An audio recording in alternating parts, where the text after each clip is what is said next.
आपल्या परिसरातील राजकीय, क्राईम व सामाजिक अपडेट जाणून घेण्यासाठी पाहत रहा स्टार वन न्यूज वर्तमान। 23 जूनला मी एक आदेश पारित केलेले आहेत की ते आदेश आहेत हॉटेल्स, रेस्टॉरंट आणि इटरीज यांच्या बाबतीतल्या पाळावयाच्या ज्या गोष्टी आहेत, ज्या स्टँडर्ड्स आहेत, ज्या प्रोसेसेस आहेत, त्या पाळणं बंधनकारक आहे त्यांच्यावरती। तर त्यामध्ये जर बघितलं तर आम्ही ग्राहकांच्या आरोग्यासाठी, आरोग्य संरक्षणासाठी अन्न व औषध प्रशासन म्हणून एक महत्वाचा निर्णय, एक ऐतिहासिक आहे, ते आदेश मी पारित केलेले आहे। हे काय आदेश आहे तर कंप्लायन्स ह्या इंडस्ट्रीनं, म्हणजे हॉटेल्स, रेस्टॉरंट, इटरीज हे जे आहे यांनी करायचे आहे आणि त्याचं इन्फोर्समेंट आपल्या मशिनरी मार्फत, म्हणजे आपली जी यंत्रणा आहे, तर याची आवश्यकता यासाठी पाहिली की ज्या आम्ही राबवलेल्या तपासण्या आहेत, विशेष मोहिमा आहेत, सर्वेक्षण आहेत आणि अंमलबजावणी या कार्यामध्ये आम्हाला गंभीर त्रुटी या आस्थापनामध्ये आढळलेल्या आहेत। जसे की अस्वच्छ व आरोग्यास अपायकारक परिस्थितीत अन्न तयार करणे, दुसरं वापरलेल्या खाद्यतेलाचा परत पुनर्वापर करणे, वैद्यकीय तपासणी नसलेल्या कर्मचाऱ्यांकडून अन्न पडताळणी करणे, तापमान नियंत्रणातल्या त्रुटी ह्या असणे, कारण तापमान आपण ज्यावेळेस करतो त्याच्यामध्ये काही स्टँडर्ड्स ठरलेले आहेत, अन्न दर्जाहीन साहित्यामध्ये अन्न पदार्थाचे पॅकेजिंग करणे, ग्राहकांना सुरक्षित पाणी उपलब्ध न करून देणे आणि विविध अन्न सुरक्षा नियमांचे उल्लंघन करणे, ह्या मेजर त्रुटी आम्हाला त्याच्यामध्ये आढळल्या। आणि ह्या त्रुटी, ह्या ज्या स्टँडर्ड्स आहेत याचं उल्लंघन करणारे आहेत आणि म्हणून परत आपल्याला त्याचे आदेश काढून ते इम्प्लिमेंट करण्याच्या दृष्टिकोनातून हे काल आम्ही 23 जून रोजी हे आदेश पारित केलेले आहेत। ती कॉपी आपल्याला मी आता देईलच, अवेलेबल आहे, आपण देऊया। हे आदेश कुणाकुणाला लागू होणार आहेत हा पुढचा प्रश्न येतो।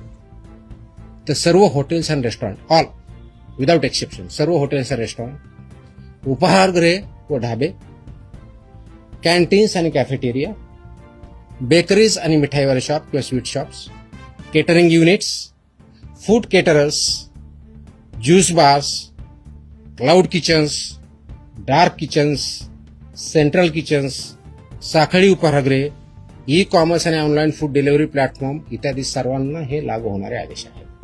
म्हणजे ज्या ज्या ठिकाणी फूड प्रोसेसिंग होऊन लोकांना खाद्यासाठी पुरवलं जातं त्या सगळ्या इस्टॅब्लिशमेंट याच्यामध्ये येतात।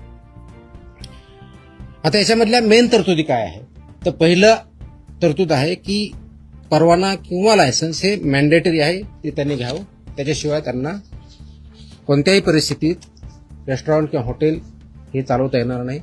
त्याच्या तरतुदी पेनॉल्टीज आहेत, त्या पेनॉल्टी सुद्धा शिवेरल्या आता इथून पुढे वापरल्या जातील।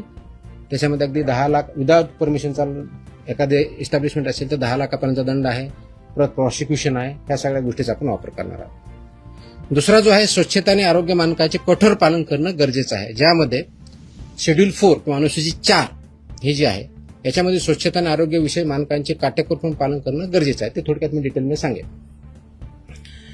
कर्मचाऱ्यांची वैद्यकीय परीक्षा, तपासणी व प्रशिक्षण हे मॅन्डेटरी आहे, कारण जर कर्मचारी किंवा फूड हँडलर जर त्याला काही डिजीज असेल तर तो पास ऑन होऊ शकतो, म्हणून यासाठी मानकं ठरलेलं आहे। तर त्यांचं अॅन्युअल चेकअप झालं पाहिजे, त्याच्या पर्टिक्युलरली कोणत्या कोणत्या टेस्ट झाल्या पाहिजे ते आपण त्याच्यामध्ये मेन्शन केलेलं आहे।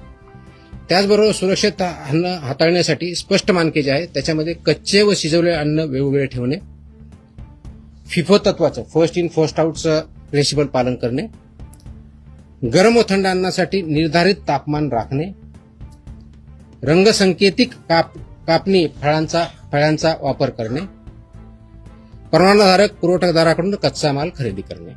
आता याच्यामध्ये की म्हणतो शेतकऱ्यांकडे दिलं तर तुमचा परवानगीधारक कुठं, तर त्याच्यामध्ये जी रिसीट असते त्याला सुद्धा आपण अग्रीमेंट याच्यामध्ये डेफिनेशनमध्ये काउंट केलं आहे, त्याच्यामुळे रिसीट इज, कारण याचा उद्देशच एवढा आहे की तो फूड किंवा रॉ मटेरियल कुठून आलं हे ट्रेस करता आलं पाहिजे, हा त्याच्या पाठीमागचा उद्देश आहे।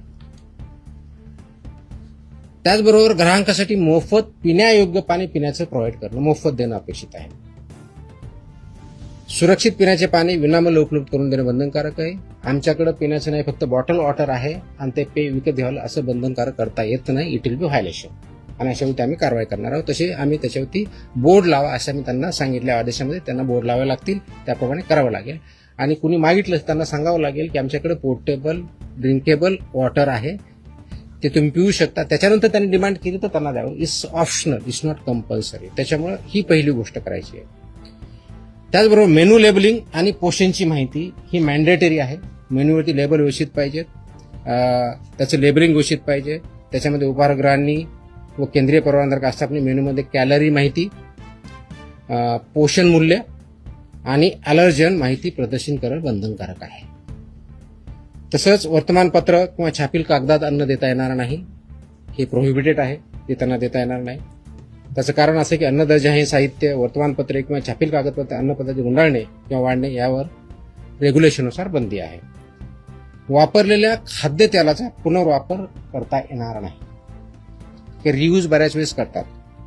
तर फसायच्या ज्या रुको गाईडलाईन आहेत, RUCO रुको गाईडलाईन्स आहेत, त्या गाईडलाईन्सचं इम्प्लिमेंटेशन करणं बंधनकारक आहे. आणि 25 TPO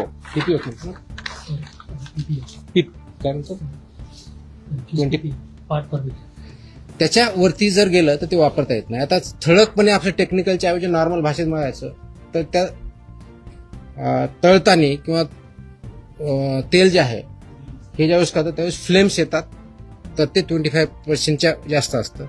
वास यायला लागला 25% वरता असतं.